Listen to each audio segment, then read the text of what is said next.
Myself, Mia Ahmed Farhan, Principal at Skills Center of Finance, and we'll be looking into the basics of financial accounting today. हमारा plan ये है कि आप FAR 1 को बाकायदा पढ़ने से पहले इस हद तक एक्विप हो जाएं कि जो बेसिक इंट्रोडक्शन टू अकाउंटिंग आपने नहीं पढ़ा हुआ वो आप अच्छे तरीके से समझ सकें।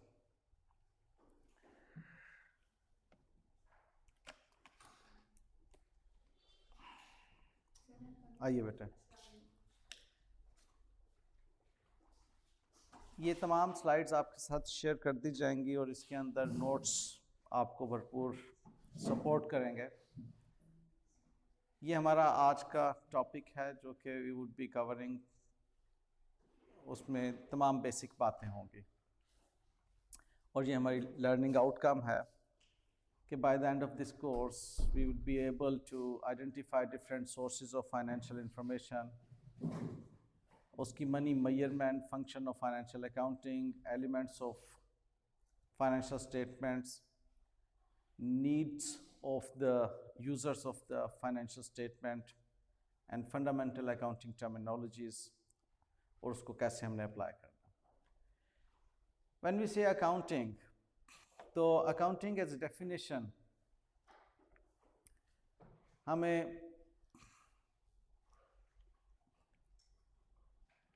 मालूम होना चाहिए कि accounting is a process, an activity, a system और अ सब्जेक्ट।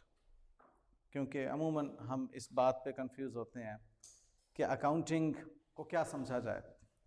तो बेटे जी, अकाउंटिंग के बारे में ये है कि accounting is a language, alright, और ये ऐसा लैंग्वेज है which is a medium which is used to communicate and to understand financial information. Language की फ़िलॉसफी यही है। आप इंग्लिश लैंग्वेज लें, उर्दू लैंग्वेज लें, कोई भी लैंग्वेज, आपकी मशीन लैंग्वेज, एक शख्स अगर उसे यूज़ कर रहा है तो वो कम्युनिकेट कर रहा है, और दूसरा शख्स अगर उसको अंडरस्टैंड नहीं करता तो उसका फ़ायदा कोई नहीं होता। तो आप इसको जब कम्युनिकेट कर रहे हैं तो कोई आइडियाज़ होंगे, कोई पॉलिसीज़ होंगी, प्लान्स होंगे, कोई इंफॉर्मेशन होगी जो कि आप कम्युनिकेट कर रहे होंगे दो बंदों के माबैन।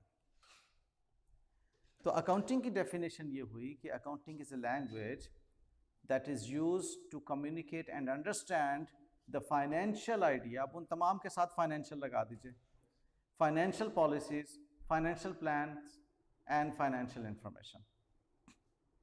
This is what accounting is. All right?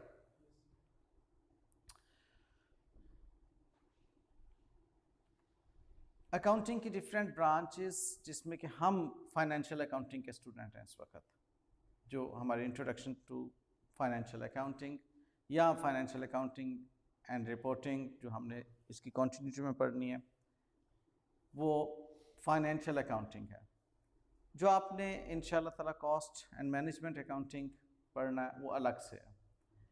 तो इन अ वे सिर्फ इस बात को समझ लीजिए कि फाइनेंशियल अकाउंटिंग में जो फाइनेंशियल इंफॉर्मेशन होगी वो पास्ट होगी, हिस्टोरिकल होगी, गुजरी हुई होगी, और जो मैनेजमेंट में होगी, मैनेजमेंट अकाउंटिंग में, वो आइडियाज़, पॉलिसीज, प्लान्स, इन सब का ताल्लुक जो होगा फ्यूचर के साथ होगा।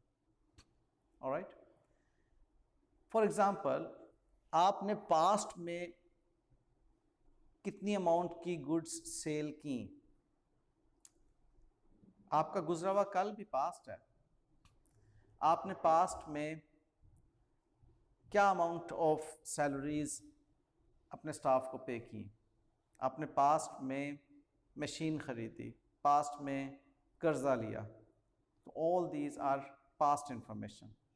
ओके, और जो आपके प्लान्स, आइडियाज़, वो तमाम के तमाम आपकी फ्यूचर से रिलेटेड बातें, वो मैनेजमेंट अकाउंटिंग में हम जाकर पढ़ेंगे।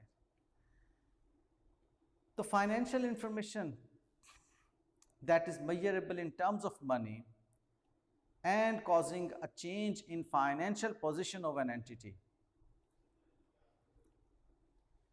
ठीक है, फाइनेंशियल इंफॉर्मेशन क्या है, जो कि measurable in terms of money है, और उसके अंदर जो तब्दीली आती है वो अल्टीमेटली उस एंटिटी की फाइनेंशियल पोजीशन को चेंज करती है, उसके फाइनेंशियल स्टेटस को चेंज करती है। इसको फाइनेंशियल इंफॉर्मेशन हम कहेंगे। तो अभी हमने जो पिछली चंद मिनट में जो गुफ्तगू की उसमें हमने क्या सीखा कि accounting is a language and financial information is measurable in terms of money and belongs to the past। ये दो बुनियादी बातें आपने सीखी हैं। अभी हम देखते हैं कि जी ये जो फाइनेंशियल इंफॉर्मेशन है इसका सोर्स क्या होता है, फाइनेंशियल इंफॉर्मेशन हमें मिलती कहाँ से है। फाइनेंशियल इंफॉर्मेशन के तीन सोर्सेज हैं, एक transaction, events and conditions. Transaction कहते हैं लेन देन को। हम जिस अदारे की अकाउंटिंग को प्रोसेस करने जा रहे हैं वो अदारा लेन देन किसके साथ कर रहा है, तो दैट लेन देन इज ए ट्रांजैक्शन। वो जितनी ट्रांजैक्शंस होंगी अल्टीमेटली फाइनेंशियल इंफॉर्मेशन बनेंगी हमारी। फिर इवेंट्स और कंडीशंस, ये मैं अभी आपके साथ डिस्कस करता हूँ। These are also known as accounting phenomena. Okay, तो ये तीन बुनियादी बातें हैं, तीन बुनियादी सोर्स हैं जिनसे अब हमारा पाला पड़ने जा रहा है। Transactions, other events and conditions. Transactions जैसे मैंने आपको कहा, these occur when to persons deal with each other. अब हम दो पर्सन्स की बात करें तो आप इसको ज़रा कॉमन लेवल पे लें। आपकी आपके दोस्त के साथ ट्रांजैक्शन होती है, आपके फादर की आपके साथ एक ट्रांजैक्शन होती है, पॉकेट मनी आपको मिलता है, आप किसी शॉप पे जाते हैं, वहाँ से आप अपनी पर्सनल शॉपिंग करते हैं, आपने ट्रांजैक्शन की। तो पर्सनल ट्रांजैक्शन में ये भी आ सकता है कि जी आपने कोई गिफ्ट लिया दिया, ठीक है, that is your personal transaction. जो सोशल मोटिव डीलिंग होती हैं, ट्रांजैक्शन है, डील कर रहे हैं आप एक दूसरे के साथ, बर्थडे गिफ्ट्स हैं जैसे। लेकिन हमारा ताल्लुक जो है वो सोशल ट्रांजैक्शन से नहीं है, हम इकोनॉमिक बेनिफिट्स की डील की बात करते हैं जिसमें एक एंटिटी इन्वॉल्व है। वो एंटिटी मॉनेटरी डीलिंग करती है किसी दूसरे पर्सन के साथ, तो वो ट्रांजैक्शन जो है वो हम बिजनेस ट्रांजैक्शन के अंदर लेकर आते हैं, जिसे अकाउंटिंग ट्रांजैक्शन में लेकर आते हैं। ठीक है जी।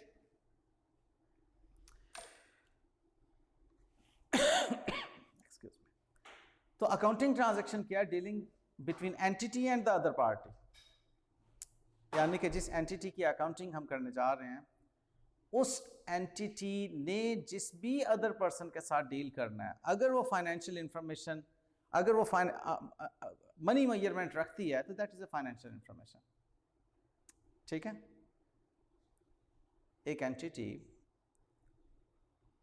आप उस एंटिटी के अकाउंटेंट अपने आप को अज्यूम कीजिए, आपने उस एंटिटी का बिजली का बिल पे किया, ठीक है, तो you have entered into a transaction. आपने उस एंटिटी के स्टाफ की सैलरीज पे की हैं, उस एंटिटी के लिए आपने माल ख़रीदा जिसमें वो डील कर रही है, तो you have entered into a transaction. तो एंटिटी की ट्रांजैक्शन ओनर्स के साथ भी हो सकती है, एंटिटी की ट्रांजैक्शन किसी और पर्सन के साथ भी हो सकती है। एंटिटी अपने कारोबार के मालिकान से सरमाया लेती है, वो जो सरमाया लेती है वो कैपिटल है, तो वो कैपिटल जो है that is a dealing of entity with its owner. और इसी तरह से एंटिटी किसी और पर्सन के साथ भी डील कर सकती है, सप्लायर्स के साथ, कस्टमर्स के साथ, एम्प्लॉयज़ के साथ, बैंकर्स के साथ। तो they are two criteria to identify an accounting transaction. एक तो ये कि मेजरेबल हो इन टर्म्स ऑफ मनी, अगर measurable in terms of money नहीं है तो फाइनेंशियल इंफॉर्मेशन ही नहीं है। और दूसरी, dealing of the entity with other person, entity किसी दूसरे के साथ डील कर रही है, अगर आप ट्रांजैक्शन के तौर पे आइडेंटिफाई करेंगे किसी बात को। तो बीइंग फाइनेंशियल इंफॉर्मेशन उसका मनी मेजरमेंट होना ज़रूरी है। और सेकंड, वो डील है एंटिटी की किसी भी दूसरे पर्सन के साथ। ऑलराइट, हम एक छोटी सी प्रैक्टिस करते हैं यहाँ पर। Keeping in view the criteria, identify which of the following information is accounting transaction. We are going to identify transaction now. Payment of staff salaries made by check. It is a transaction. Appointing a production manager on contract. We have just appointed. हमने कोई deal नहीं किया. Financial information इसमें involved नहीं है. It's not an accounting transaction. Having a conversation with foreign supplier for import of raw material. We just made a phone call. We are just having a conversation. It is not a transaction. Placing an order for purchase of production. We just placed an order. We have not purchased, in fact. Purchasing motor vehicle and paying cash for the price. Transaction हो गई, ठीक है? तो ये दो जो हैं transactions हैं. All right? Identify accounting transactions. एक और practice question है. Upkeeping expenses of building paid by check. Upkeeping means repair and maintenance. You made that expense in check, through check. आपने पेमेंट की, रिपेयर मेंटेनेंस की. It's transaction. Collection of dues from customer. आपके customers ने पैसे नहीं दिए हुए थे, आपने उनसे पैसे कलेक्ट किए. Negotiating with bank for taking loan. It's just a negotiation, it is not a dealing yet. इसमें अभी कोई कर्जा नहीं लिया आपने. You are just negotiating. अगर बात तय पाएगी तो आप उससे कर्जा लेंगे. Receiving cash against loan from bank. अब आपने लोन के तौर पे कैश ले लिया. Payment of personal expense of the owner in cash. आप एंटिटी के अकाउंटेंट हैं, आपने ओनर के साथ डील किया. ओनर से आप भले पैसे लेते हैं सरमाया के तौर पर, या ओनर को आप प्रॉफिट में से हिस्सा देते हैं. दोनों डीलिंग हैं ओनर के साथ, दोनों ट्रांजैक्शन है. ओके तो नेगोशिएशन जो थी वो ट्रांजैक्शन नहीं थी. ओके, इवेंट को समझते हैं. इवेंट में डीलिंग नहीं है लेकिन फाइनेंशियल इंफॉर्मेशन मौजूद है. क्योंकि हम फाइनेंशियल इंफॉर्मेशन की देख रहे हैं ना कि सोर्स क्या है. फाइनेंशियल इंफॉर्मेशन ट्रांजैक्शन से जन्म लेती है, इवेंट से जन्म लेती है और कंडीशन से जन्म लेती है. अभी हम देखने जा रहे हैं event. Event means anything that happens. There are two types of events, monetary and non-monetary events. तो हमारी फाइनेंशियल इंफॉर्मेशन का ताल्लुक किसके साथ है? मॉनेटरी के साथ. Examples include loss by fire, loss by accident, foreign exchange gain और लॉस. नॉन मॉनेटरी इवेंट्स की एग्जाम्पल्स विनिंग और losing a game that does not carry financial impact. ठीक है, आप लोग खेलते नहीं हो कि जी जो हारेगा वो इतनी डंड बैठ के निकालेगा. ठीक है, तो that is not a financial information. Okay, condition. अच्छा, कंडीशन को आगाज में समझना थोड़ा सा डिफिकल्ट होता है, क्योंकि कंडीशन कहते हैं जो ऑलरेडी ट्रांजैक्शंस और इवेंट्स आपने रिकॉर्ड किए हुए हैं उनमें एडजस्टमेंट, वो कंडीशन कहलाती हैं. ठीक है, certain adjustments in already recorded transactions and events. इसकी एक एग्जांपल जो है, आपने पैसे लेने थे अपने कस्टमर्स से और अब आपको उन पर शक हो गया कि आपको पैसे नहीं देंगे, तो आप एक प्रोविजन क्रिएट करते हैं इररिकवरेबिलिटी के अगेंस्ट, एक एडजस्टमेंट करते हैं. आपने एसेट्स खरीदे में, लाइक आपने बिल्डिंग खरीदी है, मशीनरी खरीदी है, मोटर व्हीकल्स खरीदे में, 1 साल इस्तेमाल किया आपने उसको, उसका एक बेनिफिट मिला.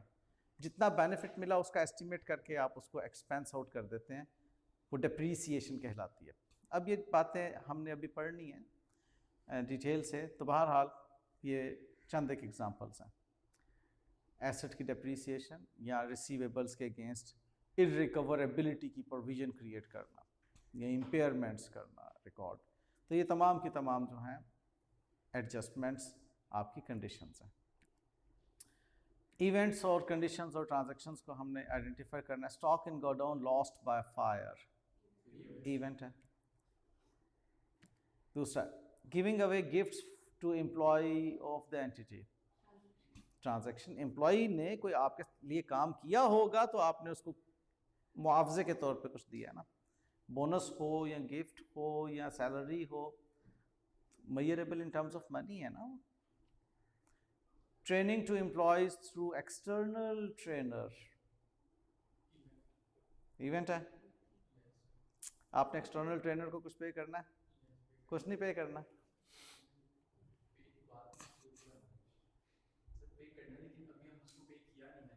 क्या पता आपने एडवांस में पे कर दिया हो। ट्रेनिंग आपने दिलवाई ना, देखे ना, आप अपने एम्प्लॉय की ट्रेनिंग करवा रहे हैं कि जी आपका स्टाफ जो है एफिशिएंटली काम करे, ठीक है। एक ट्रेनर को आपने एंगेज किया, प्रोफेशनल ट्रेनर को, तो डेफिनेटली वो प्रोफेशनल ट्रेनर जो है टर्म्स एंड कंडीशंस पे एंगेज हुआ है, एंगेज हो चुका है, ट्रेनिंग दिलवा रहे हैं। हो सकता है एडवांस में आपने पे किया हो या उधार करें आप। Organising a dinner for entities valued customers, organise कर रहे हैं, ट्रांजैक्शन ये डिनर है, पैसे तो देने, डिनर कर रहे हैं, ठीक। Recognising depreciation of a machinery, अभी हमने डिस्कस किया है, कंडीशन है, ठीक है। Insurance claim recovered from insurance company against stock lost by fire, ऊपर जो आपका लॉस बाय फायर हुआ था उसके अगेंस्ट आपने जो है ये इंश्योरेंस से क्लेम लिया, ठीक है, okay. Cash paid as charity to hospital, transaction, ठीक है बेटे जी, बात हमें कुछ हद तक समझ आ रही है। तो हम जो पढ़ रहे हैं वो फाइनेंशियल अकाउंटिंग में हमने आइडेंटिफाई किया कि हमारी फाइनेंशियल इंफॉर्मेशन एक बड़ी मेन रोल प्ले करती हैं। फाइनेंशियल इंफॉर्मेशन पैदा होती हैं कहाँ से? ट्रांजैक्शंस, इवेंट्स एंड कंडीशंस से, ठीक है। 3 sources of financial information, transactions result from a deal, first party is the entity itself, ये बड़ी इंपॉर्टेंट बात है समझने की। Entity is dealing with others. First party is the entity itself. वो ओनर के साथ डील करेगी, वो एम्प्लॉयज़ के साथ डील करेगी, वो सप्लायर्स के साथ डील करेगी, वो कस्टमर्स के साथ डील करेगी, वो बैंक के साथ डील करेगी, वो गवर्नमेंट एजेंसीज के साथ डील करेगी। तो एंटिटी की डीलिंग हो रही है, उसी एंटिटी की अकाउंटिंग हो रही है, तो फर्स्ट पार्टी एंटिटी होगी। Each accounting information is measurable in terms of money, बड़ी बुनियादी बात है, अगर इन टर्म्स ऑफ मनी वो मेजर नहीं होती तो वो फाइनेंशियल इन्फॉर्मेशन ही नहीं है। यहाँ पर अभी आगे नेक्स्ट में आपके साथ एक और डिस्कशन करने जा रहा हूँ। Measurable in terms of money होने का ये मतलब हरगिज़ नहीं है कि कैश दे दिया या कैश ले लिया, उधार भी हो सकता है ना, तो वो देखते हैं अभी हम। अच्छा, मनी मेजरमेंट जो है वो स्टूडेंट्स को बाज़ का तंग करती है। लफ्ज़ मेजरमेंट आपके लिए नया नहीं है, एम आई राइट? लफ्ज़ मेजरमेंट आपके लिए is not a new word. आप हाइट को मेजर करते हैं, वेट को मेजर करते हैं, ठीक है, लेंथ को मेजर करते हैं, विड्थ को मेजर करते हैं, डेप्थ को मेजर करते हैं, तो मेजरिंग स्केल्स होते हैं। इसी तर्ज पे आप वैल्यू को भी मेजर करते हैं, ऑलराइट। तो money measurement means to assign a value in reporting currency, जिस करेंसी में आपने रिपोर्ट करना है, लाइक हम पाकिस्तान के अंदर पाक रुपीज़ में रिपोर्ट कर रहे हैं, ओके। तो जिस करेंसी में आपने रिपोर्ट करना है that is your reporting currency, उस करेंसी में आप मेजर करते हैं अपनी फाइनेंशियल इंफॉर्मेशन को। लाइक आपने इंपोर्ट किया एक मशीन को, वो इंपोर्ट आपकी जो है वो डॉलर्स में है, तो आप डॉलर्स में उसको नहीं लिखेंगे अपनी फाइनेंशियल स्टेटमेंट्स में, आप कन्वर्ट करेंगे उसे पाक रुपीज़ में और फिर आप लिखेंगे, ऑलराइट। ये मेजरमेंट इन रिपोर्टिंग करेंसी। मेजरमेंट पैरामीटर्स, जैसे मैंने एक टेबल को ले लिया कि उसकी वेट को आपने किया, हाइट को किया, विड्थ को किया, ठीक है, तो डिफरेंट उसकी जो हैं वो मेजरमेंट्स हैं, but we are concern with its money measurement. वो हमें मालूम हुआ कि 15,000 रुपये इसकी मनी मेजरमेंट है, ठीक है जी। मनी मेजरमेंट का कॉन्सेप्ट क्लियर हो गया। अच्छा, अब ये मनी मेजरमेंट है इसकी, हमने कैश भले पे किया या नहीं किया वो एक अलग स्टोरी है। ऑलराइट, मनी मेजरमेंट होगी कि 15,000 रुपये की टेबल हमने खरीद ली। उधार खरीद सकते हैं, नकद भी खरीद सकते हैं, और ऐसा भी हो सकता है कि एडवांस में पेमेंट कर दिए लेकिन अभी हमने कहा है कि अगले महीने आपसे टेबल लेंगे। कुछ स्पेसिफिकेशंस हैं, उन स्पेसिफिकेशंस के मुताबिक आप इस टेबल को बनाना शुरू करें, नेक्स्ट मंथ ऑर्डर मिल जाएगा, हम टेबल ले लेंगे। Which of the following information is carrying money measurement? Bought 30 number of computers. Money measurement है इसमें? अभी जो स्टेटमेंट लिखी हुई है, स्टेटमेंट के अंदर कहीं मनी मेजरमेंट नज़र आ रही है? आपको नहीं पता कि एक कंप्यूटर कितने का है, सिर्फ क्वांटिटी उसने बताई है कि 30 कंप्यूटर्स बाय किए हैं। उसके बाद bought 10 fans at the rate of ₹15 each. Money measurement है इसमें? यस। कैश इमीडिएटली पे कर दिया, okay. Scrap dumped weight 150 kg का, इसमें होगी लेकिन बताई नहीं हुई, तो हम तो बताई हुई इंफॉर्मेशन के बारे में बोल रहे हैं। अलग बात है कि हम इसकी बहरहाल मनी मेजरमेंट लेंगे और फिर उसकी अकाउंटिंग करेंगे। तो अगर यहाँ तक इंफॉर्मेशन दी होगी तो उसकी अकाउंटिंग हो ही नहीं सकती, क्योंकि उसमें मनी मेजरमेंट नहीं उसने बताई हुई। तो अकाउंटिंग के लिए मनी मेजरमेंट होना ज़रूरी है, हमें फाइनेंशियल इंफॉर्मेशन मालूम होना ज़रूरी है। 5 workers are working on plant in double shift. Double shift में काम कर रहे हैं, ठीक है, उनको हमने ज़्यादा तनख्वाह देनी है, लेकिन वी डोंट नो कि उनकी वेजेस का रेट क्या है, तो मनी मेजरमेंट इसमें नहीं है। Bought raw material worth 50,000, cash is not yet paid. Cash नहीं पे किया, मनी मेजरमेंट है कि नहीं? यस, मनी मेजरमेंट है, भले कैश पे नहीं किया। कॉन्सेप्ट क्लियर हो गया बेटा?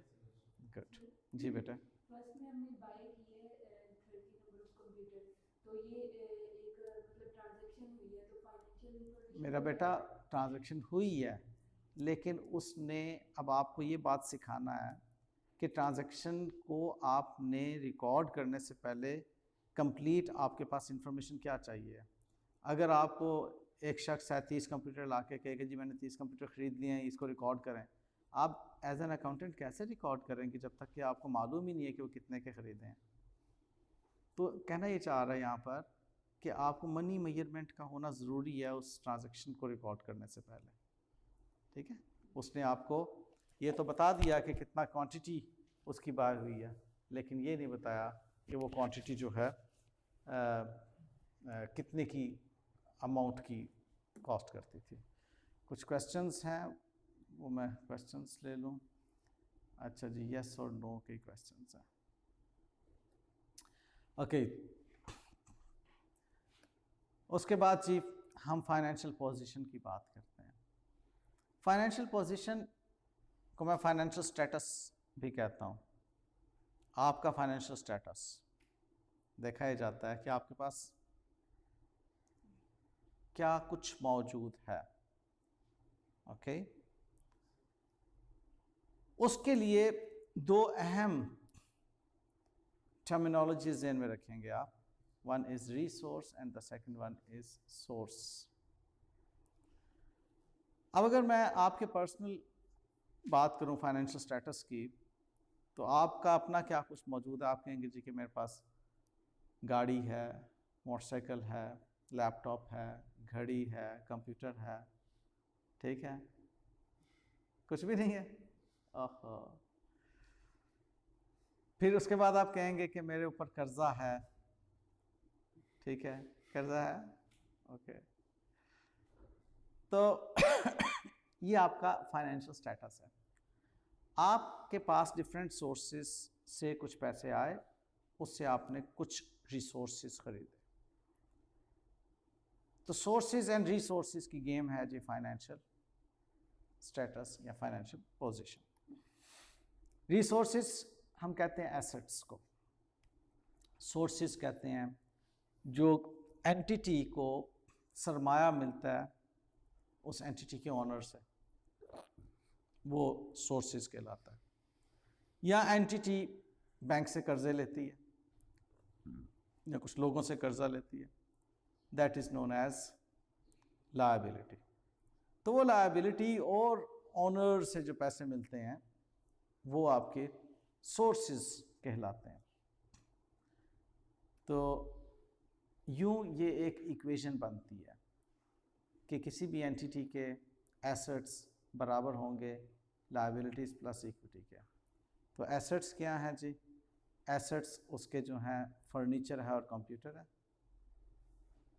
और उसने लायबिलिटीज़ क्या है? बैंक से कर्ज़ा लिया हुआ है, कुछ और लोगों से कर्ज़ा लिया हुआ है, और ओनर से 40,000 रुपये लिए हुए हैं। टोटल उसके एसेट्स जो हैं 90,000 के हैं, और उसके टोटल सोर्सेज ऑफ फाइनेंस भी 90,000 के हैं। ठीक बात? ये जो पार्ट है, इस पार्ट को हम क्लेम्स भी कहते हैं।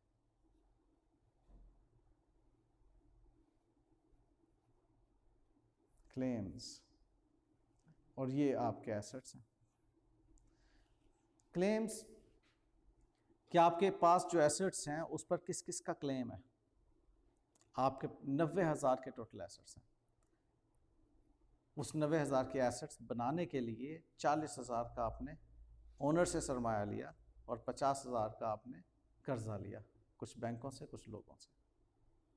फॉलो किया हमने?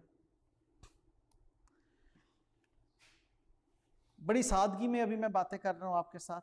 तो हमने अभी तक जो समझा वो ये है कि मेजरमेंट इन रिपोर्टिंग करेंसी होती है, और financial position means financial status, और फाइनेंशियल स्टेटस में हमारे रिसोर्सेज एसेट्स हैं जो कि बराबर होते हैं हमारे सोर्सेज क्लेम्स के।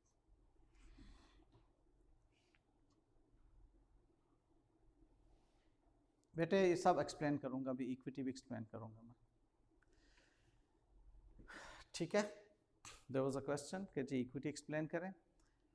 फिलहाल सादगी में समझ लीजिए कि एंटिटी जो अपने ओनर से सरमाया रिसीव करती है वो ओनर्स एक्विटी कहलाती है उस एंटिटी के लिए, और एंटिटी जो बैंक से या थर्ड पार्टी से कर्जा लेती है वो लायबिलिटी होती है।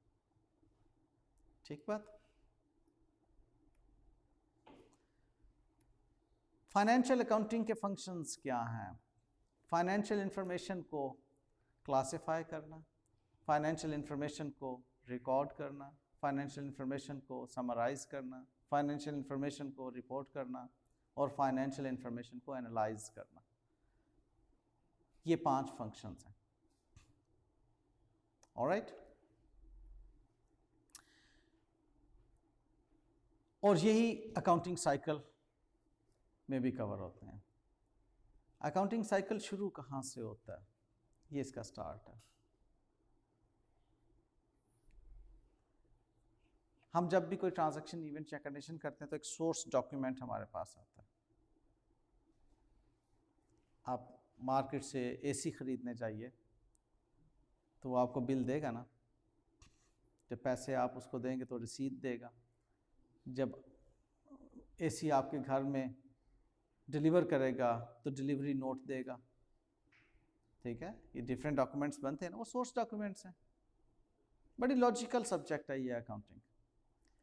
तो सोर्स डॉक्यूमेंट्स जब आपके पास आएंगे आपको पता चल जाएगा कि जी ये ट्रांजैक्शन हो गई। उसको आपने बुक्स ऑफ अकाउंट्स में रिकॉर्ड करना है। जो सबसे पहली किताब होती है उसको जर्नल कहते हैं, बुक्स ऑफ प्राइम एंट्री। वहाँ से उसको लेजर में पोस्ट करते हैं, ये बुक्स ऑफ सेकेंडरी एंट्री। उसके बाद वो ट्रायल बैलेंस में लिस्ट डाउन किया जाते हैं उसके बैलेंसेस, ट्रायल बैलेंस, और फिर आप उसको फाइनेंशियल स्टेटमेंट्स में ले जाते हैं। तो this is accounting cycle. Alright?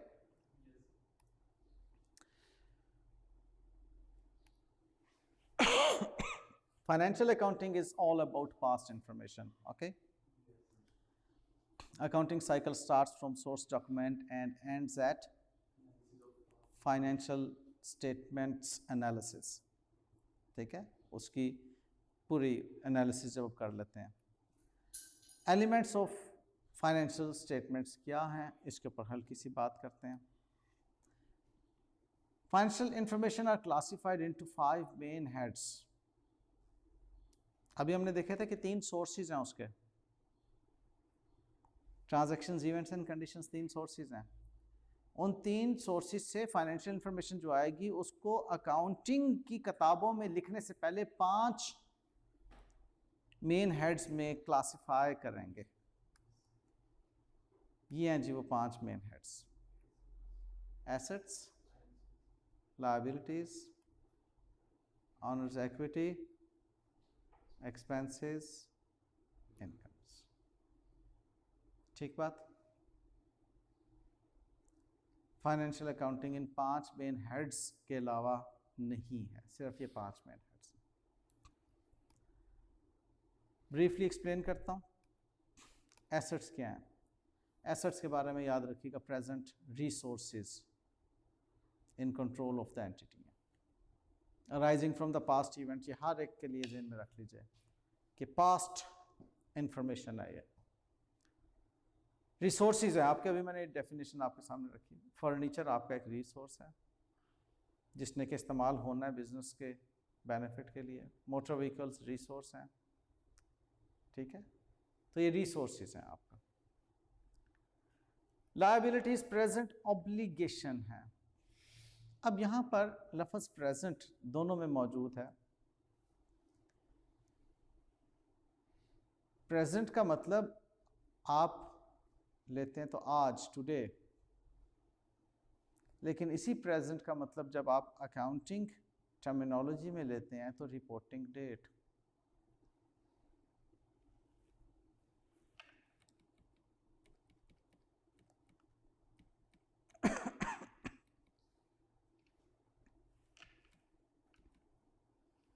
Reporting date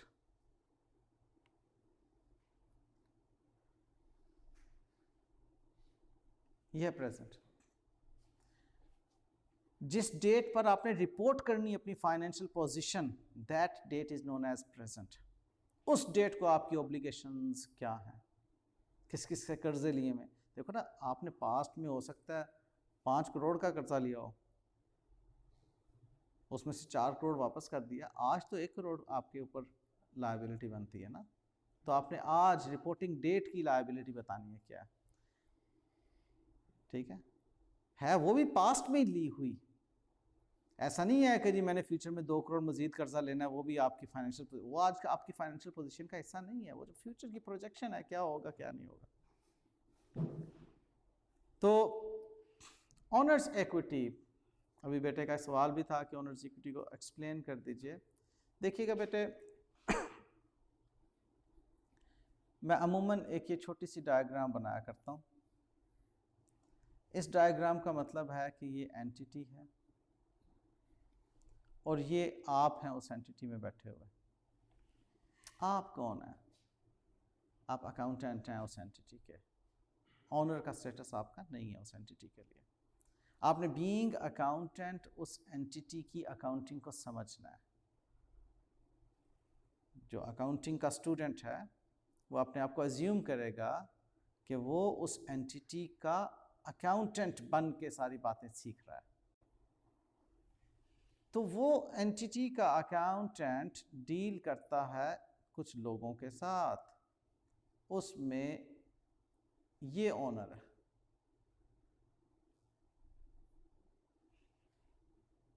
तो ऑनर एंटिटी से बाहर है। उस ऑनर से एंटिटी सरमाया लेती है, एंटिटी के लिए वो कैपिटल है। उस ऑनर के लिए एंटिटी प्रॉफिट कमाती है और प्रॉफिट में से एक हिस्सा देती है उसको। उसको ड्राइंग्स कहते हैं। तो ऑनर्स इक्विटी में ये तमाम इंफॉर्मेशन आ जाती हैं, कैपिटल, प्रॉफिट्स एंड ड्राइंग्स। ठीक है बात बेटा? ऑनर एंटिटी का हिस्सा नहीं होता, अलग से होता, ठीक है। आप एंटिटी के अंदर बैठे हुए हैं, बीइंग एन अकाउंटेंट, आप एंटिटी का हिस्सा हैं। आपने तमाम ट्रांजैक्शंस ऐसी देखनी है कि जैसे वो आप एंटिटी हैं। तो ऑनर या ऑनर के अलावा कस्टमर,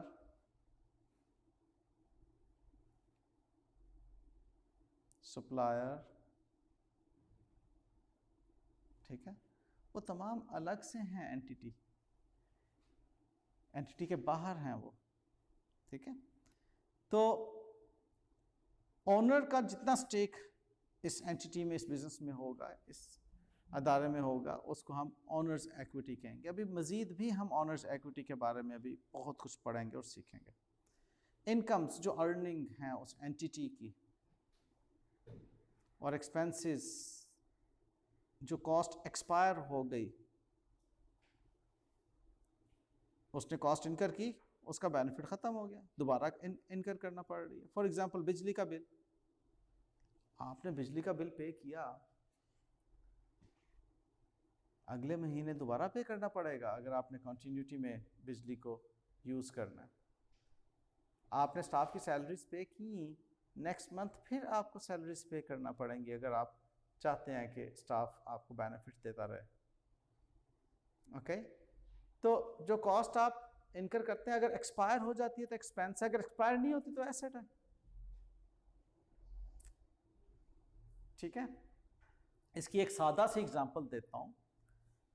आपने स्टाफ को 3 साल की सैलरी एडवांस में दे दी, उसने 1 साल काम किया, प्रेजेंट डेट आ गई, रिपोर्टिंग डेट, तो 1 साल की सैलरी एक्सपेंस एक्सपायर हो गई, 2 साल अभी रिपोर्टिंग डेट के बाद आपको बेनिफिट देंगे उस 2 साल के लिए, वो एसेट हो गई। जैसे वो एक्सपायर होगी उसको एसेट में से निकालेंगे, एक्सपेंस में शामिल कर देंगे। बात समझ में आती है?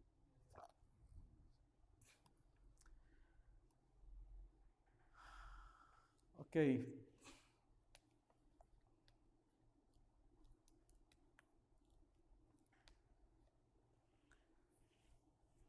सब क्लासिफिकेशन ऑफ मेन हेड। कुछ बच्चों को समझ नहीं आती कि एसेट्स में क्या शामिल किया जाए, इब्तदा में वो कंफ्यूज होते हैं, इसलिए मैं एक छोटी सी लिस्ट उनके साथ शेयर कर देता हूँ। लेकिन बाय द टाइम उनको समझ आ जाती है कि एसेट क्या है और किस तरह से उसको आइडेंटिफाई करना है। तो इब्तदा में ये समझ लीजिए कि आपके पास 5 मेन हेड्स हैं, उनमें जो एसेट्स हैं वो land, building, machinery, furniture, motor vehicle, computer, ये तमाम वो हैं जिस पे आप जब कॉस्ट इनकर करते हैं तो एक ही साल में एक्सपायर नहीं हो जाती। आपने जो लैपटॉप ख़रीदा, क्या 3-4 महीनों के बाद आपको दोबारा लैपटॉप ख़रीदना पड़ेगा? नहीं। मोटरसाइकिल ख़रीदा, कैमरा ख़रीदा, ठीक है, मोबाइल फ़ोन ख़रीदा, तो एक टाइम पीरियड है ना उसका, तो लिहाजा वो आपका एसेट है। लायबिलिटीज़, जो आपने कर्ज लिए हुए हैं, यू आर अंडर ओब्लिगेशन, आपने उसकी रकम वापस अदा करनी है, those are your obligations, liabilities. Owners equity I have explained in detail के कैपिटल प्रॉफिट्स ड्राइंग्स क्या होती हैं। इनकम्स, अर्निंग्स मैंने आपसे कही, ठीक है, तो इनकम्स आपकी अर्निंग्स हैं। आप जब माल बेचते हैं या सर्विसेज सेल करते हैं तो आपको इनकम होती है, इनकम अर्न होती है। और एक्सपेंसेस, आपकी जो कॉस्ट इनकर हुई और एक्सपायर हो गई, दोबारा से आपको माल ख़रीदना पड़ेगा, स्टाफ सैलरीज पे करना पड़ेंगी, बिजली का बिल अदा करना पड़ेगा, रिपेयर बार बार होगी, advertisement, telephone bill, travelling, freight, rent, stationery etcetera, ठीक है। तो ये तमाम आपकी जो हैं एक्सपेंसेस की लिस्ट हो गई। क्लियर है बेटे? कोई पूछने की बात? तो हमें क्या समझ में आई बात? इंपॉर्टेंट टिप्स क्या हैं यहाँ पर? There are 5 main heads of account. Assets are resources in control of entity. Liabilities are present obligation. Present means reporting date. ठीक बात? ये बातें हमें समझ आई। Accounting heads are the sub-heads of the 5 main heads. Main head और उसके बाद accounting head. आपको ज़रूरत पेश आएगी, मैं कहूँगा जी अकाउंटिंग हेड बताएं क्या है इसका, तो आपको मालूम होना चाहिए कि मेन हेड का ज़ेली हेड जो है वो अकाउंटिंग हेड। लेकिन अभी मैं बात कर रहा था एंटिटी की, एंटिटी सेपरेट एंटिटी कॉन्सेप्ट बड़ा इंपॉर्टेंट कॉन्सेप्ट है, एग्जामिनर पास का पूछ भी लेता है। देखना ये है कि एंटिटी क्या है। एंटिटी प्रॉफिट मोटिव एंटिटी भी हो सकती है, नॉन प्रॉफिट मोटिव एंटिटी भी हो सकती है। आप बिजनेस करते हैं प्रॉफिट कमाने के लिए या नुकसान उठाने के लिए? प्रॉफिट के लिए। अलग बात है नुकसान हो जाए तो आप उसको प्रॉफिट मोटिव कहेंगे। और आप बाज़ औक़ात सोशल क्लब बनाते हैं अपने मोहल्ले की सतह पर, तो उसमें तो कोई प्रॉफिट अर्निंग मोटिव नहीं होता। उसमें तो होता है कि हम एक हेल्थ क्लब बना रहे हैं, या हम एक रीडिंग क्लब बना रहे हैं, या ड्रामेटिक क्लब बना रहे हैं, जिसमें कि हम एंगेज करेंगे उसके मेंबर्स को और एक हेल्दी एक्टिविटी करेंगे। तो that is non profit motive entity. वो वेलफेयर सोसाइटीज़ होती हैं, और प्रॉफिट मोटिव जो होती हैं वो आपके बिजनेसेस होते हैं।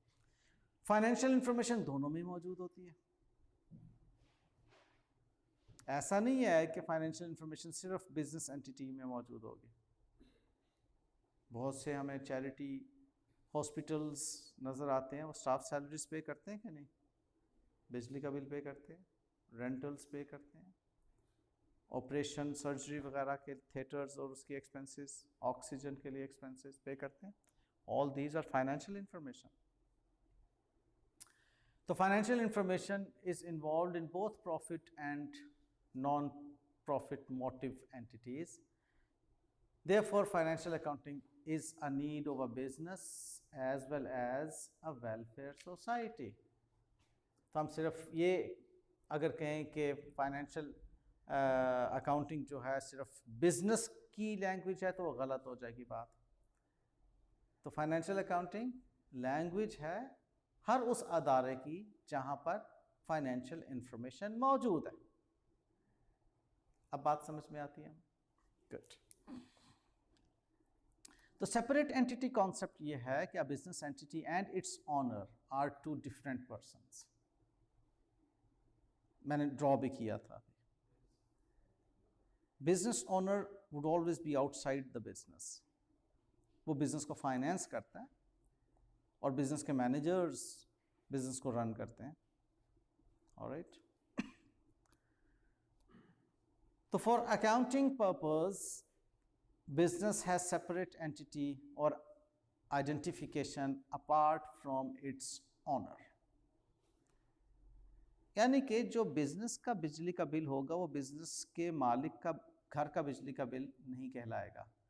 जो बिजनेस के मालिक के घर का बिजली का बिल होगा वो बिजनेस के बिजली का बिल एक्सपेंस के तौर पर नहीं कहलाएगा। दो अलग तशख़्ख़ुस रखते हैं, दो अलग आइडेंटिटी रखते हैं। ऑलराइट। और हमने जब भी अकाउंटिंग ट्रांजैक्शंस, इवेंट्स या कंडीशंस को एनालाइज करना है तो हमने बिजनेस एंटिटी के कॉन्सेप्ट को सामने रख के करना है। हमने ऑनर को बिल्कुल भूल जाना है। हमने देखना है कि बिजनेस एंटिटी पर इसके क्या असरात हैं। Practice 1.5 cash invested as capital of the business by the owner. अच्छा, अब मुझे बताइए कि इस ट्रांजैक्शन में कैश इन्वेस्ट हो रहा है, ये इन्वेस्टमेंट बिजनेस कर रहा है या बिजनेस का ऑनर कर रहा है? तो बिजनेस कैश रिसीव कर रहा है या कैश पे कर रहा है? रिसीव कर रहा है। तो हम ऑनर के पॉइंट ऑफ व्यू से तो नहीं देख रहे ना इसको, बिजनेस पॉइंट ऑफ व्यू से देख रहे हैं। क्योंकि ऑनर के पॉइंट ऑफ व्यू से देखेंगे तो हमें लगेगा कि कैश आउटफ्लो हुआ है, जबकि बिजनेस के पॉइंट ऑफ व्यू से देखेंगे तो कैश इनफ्लो हुआ है। तो हमें इसको इनफ्लो के तौर पर रिकग्नाइज करना है। Owner bought motor car for his personal use out of his personal bank account. Does it have any impact in our business accounting? नहीं।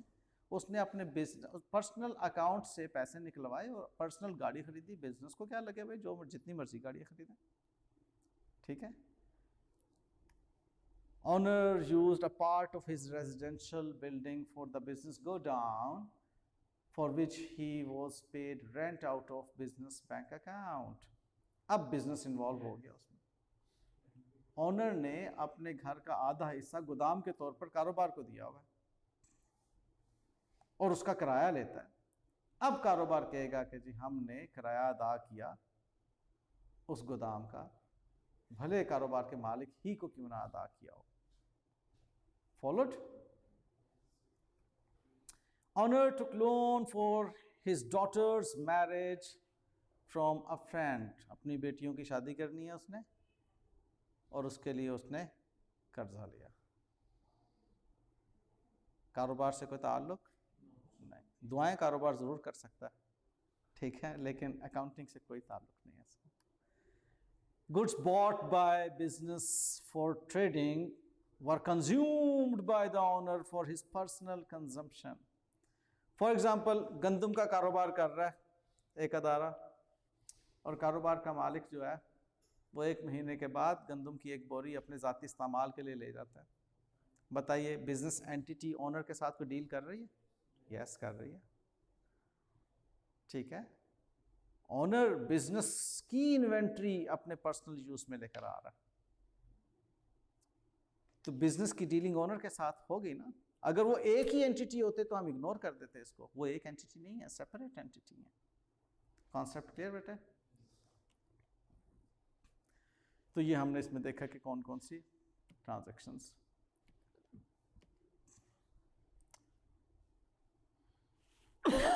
ओके, हमने क्या इसमें सीखा? Accounting is a requirement of each type of entity, भले वो business entity है, भले वो नॉन बिजनेस एंटिटी है। Business has separate entity apart from its owners, and accounting entity concept is different from the legal entity concept. ये बात समझने की है। जो सोल प्रोप्राइटर्स होते हैं, जिनका एक ही मालिक होता है, लीगली वो बिजनेस से अलग नहीं होते, वो सेम एक ही एंटिटी होते, लीगल एंटिटी। लेकिन हम तो अकाउंटेंट हैं भाई, हमें लीगल एंटिटी से कोई सरोकार नहीं है। We are not concern with the legal entity, we are concern with the accounting entity. तो according to the accounting concepts, the business has separate accounting entity apart from its owners. Accounting में legally अगर कोई कारोबार के ऊपर sole proprietor के ऊपर मुकदमा करेगा तो वो किसके ऊपर मुकदमा तस्वर होगा? ऑनर के ऊपर। तो लीगली वो एक ही है।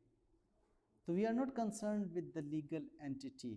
ये एक बहुत बड़ी कन्फ्यूजन है जो बच्चों के जहन में आ जाती है, और कई बड़ों के जहन में भी होती है। We are not, we the accountants, याद रखिएगा मैंने जो डायग्राम बनाई जिसमें मैंने लिखा यू, उसमें आप अकाउंटेंट हैं। We the accountants are concern with the accounting entity and that's it. We are not concern with the legal entity. Point clear बेटा? अच्छा जी, users of the financial statement, 3 बुनियादी यूजर्स हैं और बाकी आपके अदर यूजर्स हैं। बुनियादी यूजर्स में इन्वेस्टर जो कारोबार का मालिक होता है, लेंडर जो कारोबार को कर्ज देता है, क्रेडिटर जो कारोबार को उधार पे माल देता है। लेंडर तो नकद कैश दे रहा है ना, दस्त कैश दे रहा है कि जनाब ये लें, कर्ज लें आप, और क्रेडिटर क्या, माल दे देता उधार पे। तो ये प्राइमरी यूजर्स हैं, बाकी जो हैं वो अदर यूजर्स हैं। इंफॉर्मेशन हम इसकी साथ साथ देखेंगे। ये आपके पास स्लाइड्स मौजूद होंगे, आप इसको रीड करेंगे, ठीक है। मैं टाइम को सेव करने के पॉइंट ऑफ व्यू से आप लोगों को कुछ रीडिंग मटेरियल दूंगा, और आप लोगों को आज मैं एक और लेसन नोट्स भी दूंगा। 2 लेसन नोट्स होंगे, उसका एक जस्ट ब्रीफ ओवरव्यू भी मैं आपके सामने ला रहा हूँ। इस वक्त मैं आपके साथ जो शेयर करने जा रहा हूँ वो ये है कि this is what we were doing. इसमें आगे कुछ थोड़ी सी टर्मिनोलॉजीज़ हैं 2-1, आप उन टर्मिनोलॉजीज़ को खुद से पढ़ेंगे। ये कुछ रीडिंग के लिए काम आपको दे रहा हूँ। आपके पास वाफर टाइम है ना, ठीक है। तो कम से कम आपको मैं 2 से 3 घंटे का होमवर्क दूंगा आज, अगर कम लगे तो ज़्यादा कर सकता हूँ। दूसरा एक ये आपके साथ आज रिकॉर्डिंग फाइनेंशियल इंफॉर्मेशन, ये कल जो मेरा लेसन होगा ये उसके नोट्स हैं। कल I will be teaching you this lecture number 2। Okay, इसमें रिकॉर्डिंग फाइनेंशियल इंफॉर्मेशन को कैसे रिकॉर्ड करना है हमने बुक्स ऑफ अकाउंट्स में, डबल एंट्री बुक कीपिंग क्या होती है, ठीक है। हमारा लर्निंग आउटकम क्या होगा इसमें कल के लेसन में, identify the different sources of financial information जो हमने ट्रांजैक्शंस, इवेंट्स एंड कंडीशंस पढ़े हैं। Identify cash and credit transaction, हमने देखना है कि कैश ट्रांजैक्शन और क्रेडिट ट्रांजैक्शन में क्या फ़र्क है। Identify the recognition rule of trade debtors and creditors, ये हमने पढ़ना है कि डेटर्स और क्रेडिटर्स कौन लोग होते हैं। अभी मैंने क्रेडिटर आपको बताया कि जो माल आपको सप्लाई करते हैं उधार पे। फिर टाइप्स ऑफ ट्रांजैक्शंस हमने कल पढ़नी है, कैश और क्रेडिट दो तरह की ट्रांजैक्शन, कैश नकद ट्रांजैक्शन, क्रेडिट उधार की ट्रांजैक्शन। हमने देखना है कि ट्रांजैक्शंस, इवेंट्स एंड कंडीशन में सिर्फ ट्रांजैक्शंस हैं जो कि क्रेडिट ट्रांजैक्शन होती हैं या कैश ट्रांजैक्शन होती हैं, बाकी तो इवेंट्स एंड कंडीशंस जिस भी तरीके की हैं। तो ये कैश और क्रेडिट ट्रांजैक्शंस हम पढ़ेंगे। कैश ट्रांजैक्शंस की एक्सरसाइज करवाऊंगा, क्रेडिट ट्रांजैक्शंस की एक्सरसाइज करवाऊंगा। फिर डेटर्स एंड क्रेडिटर्स आइडेंटिफाई करेंगे। मोटी सी बात है, जिसको उधार पे माल बेचा जाए वो डेटर है और जिससे उधार पे माल ख़रीदा जाए वो क्रेडिटर है, ठीक है। ये मोटी मोटी बातें हैं, इसकी प्रैक्टिस करेंगे हम इंशाल्लाह ताला। फिर हम अकाउंटिंग इक्वेशन सीखेंगे जिसमें हम देखेंगे कि हमारी एसेट्स बराबर हैं ऑनर्स इक्विटी एंड लायबिलिटी के और प्रॉफिट्स बराबर हैं इनकम्स माइनस एक्सपेंसेस के। ये अकाउंटिंग इक्वेशन कल हम सीखेंगे, उसकी कुछ प्रैक्टिस करेंगे हम। ये कोई 9-10 ट्रांजैक्शंस हैं वो हम अकाउंटिंग इक्वेशन में प्रैक्टिस करेंगे और मेरे अच्छे बच्चे जो होंगे वो घर से इन चीज़ों में थोड़ा सा इन्वॉल्व होकर आएंगे। अब I don't know who is my अच्छा बच्चा, ओके।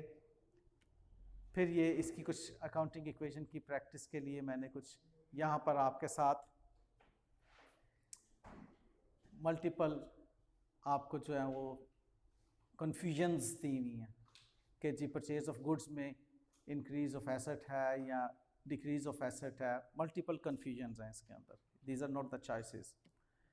आपने खुद इसमें से देखना है कि इंक्रीज या डिक्रीज क्या इम्पेक्ट आ रहा है, ठीक है जी। ये इंशाअल्लाह कल आपने काम करके आना है। आपको तमाम जी इधर बैठे, हम इससे आगे की कुछ बात पढ़ेंगे इंशाअल्लाह। ऑलराइट जी, thank you very much my online बच्चास, thanks for joining us, god bless you all, see you tomorrow इंशाअल्लाह। अल्लाह हाफिज़।